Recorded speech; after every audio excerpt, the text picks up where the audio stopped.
Hello guys, आजसम्म चाहिँ अब हामी आज उठिसकेको छ। आज चाहिँ हाम्रो स्पेसल डे छ होइन। आज कामहरू धेरै छ, काममा इन्टरभ्यूमा पनि जानुपर्ने छ।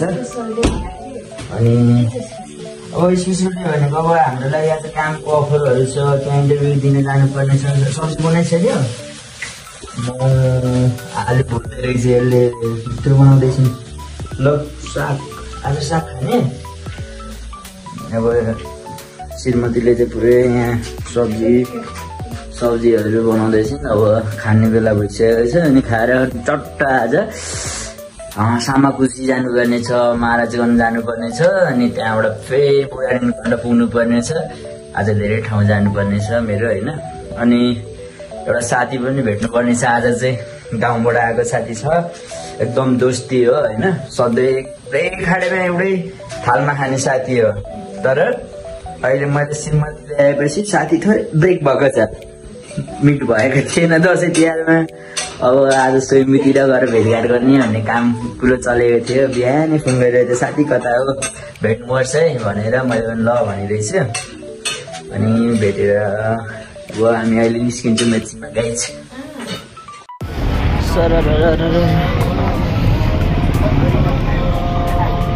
अब हामी चाहिँ यतिकै बस चढ्ने भनेर टक्क पुगेको धरारा छु। बसको जाम देखेर रिङ्गट फोन नछुटेर त्यहाँबाट फेरि हामी अर्को बाटोतर्फ लाग्यौँ। ल गाइस, अब हामी चाहिँ सामाकोसी हुँदै जाँदैछौँ। सामाकोसी बुढानीखण्ड हिँडेको। मौसम पनि चिसो जाडो भइसकेको छ गाइस। यत्तिकैमा जाडो भएपछि एक कप चिया खानु पर्यो भनेर यसो हेरेको, चिया पनि भेट्यो।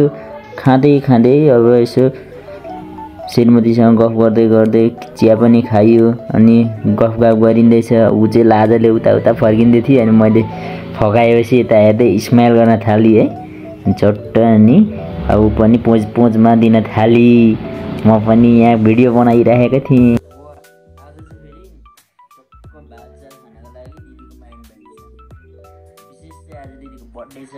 बर्थडे भएको कारणले दिदीले आज तिमीहरूकोमा भात नपकाउनु, हाम्रोमा आउनु भनेपछि हाम्रो चुलो सब बन्द गरेर अब हामी दिदीको तिर लाग्न लागेको छौँ।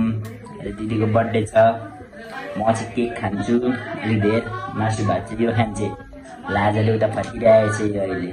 बेलुका गएर दिदीकोमा मासु भात झ्वान खाने हो बर्थडे विस गर्दै। अब दिदीले हातमा दुईटा झिल्का लिएर झिलिली घुमाइ गर्न थाल्नुभयो एक कुरो। हामी केक खान थाल्यौँ। मजाले केक काट्नु मजाले हो भने कस्तो मजाले काट्नु। Happy birthday to you. Happy birthday to you.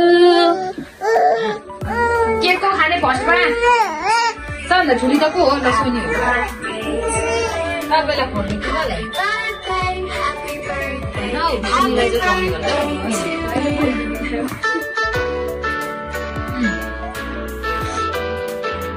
सोनीको दिदीको गालामा खोइ त दलिदिएको, ओठभरि दलिदिनु भयो त नि।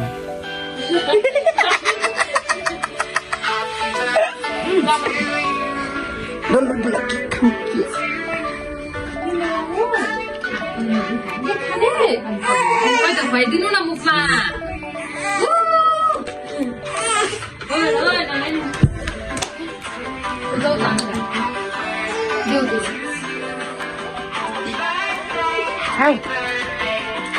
हाम्रो चाहिँ धम्माधम केक बाँड्नु हुँदैछ अहिले।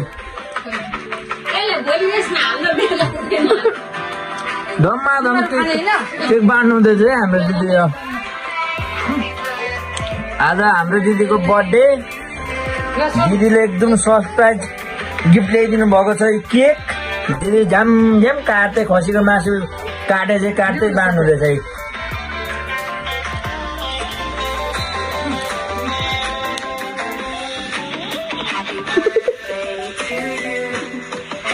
यता हाम्रो सोनी दिदी चाहिँ नानी हल्लाको हल्लाइ, यता हाम्रो जानुको मिस चाहिँ उहाँ खाएको खाए, म चाहिँ यहाँ भिडियो बनाएको बने। दिदी चाहिँ आज ह्याप्पी हुनुहुन्छ। पुग्नु